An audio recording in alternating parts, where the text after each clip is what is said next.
The Secretary of State's office says that it actually stopped a cyber attack aimed at the state's absentee voter website. And because of the state's quick response, officials say this is not going to affect voters. 11 Alive Doug Richards with the 11 Alive political team is live in Ponce Highland in Midtown with a lot more on that. Doug?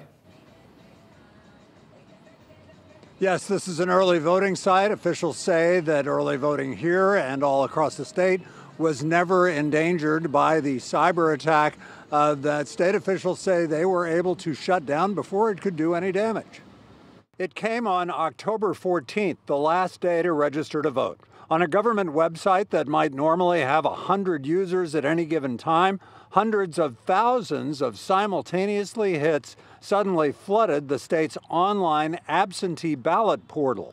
The intention of a DDoS attack, which is called a distributed denial of service attack, is to basically crash your site. After 5 p.m., they saw a spike of 420,000 logins on the absentee voting site.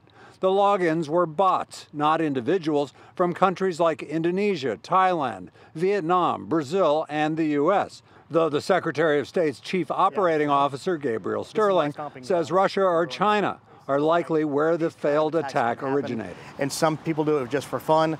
In this case, we think it's probably being done to attempt to undermine people's faith in the election systems that we have in place. We have very real threats from our foreign adversaries like Russia, Iran, and China. That was the director of the U.S. Cybersecurity Agency at a morning virtual press conference. Sterling says the Secretary of State's team needed less than 30 minutes to shut down the attack. So, Doug, we're talking about 420,000 attempts to try to get into the website. So how were they able to stop this in less than 30 minutes? Well, so you've been to websites where you see a little tab that says prove you're a human. The absentee ballot application site did not have one of those tabs. It took them less than 10 minutes to install one during the cyber attack. And once that happened, the attack shut down, Ron.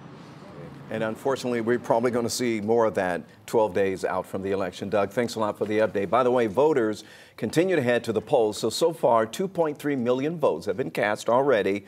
Most of those have been in-person votes. And more than 142,000 absentee ballots have also been accepted. Early voting continues through the Friday before Election Day.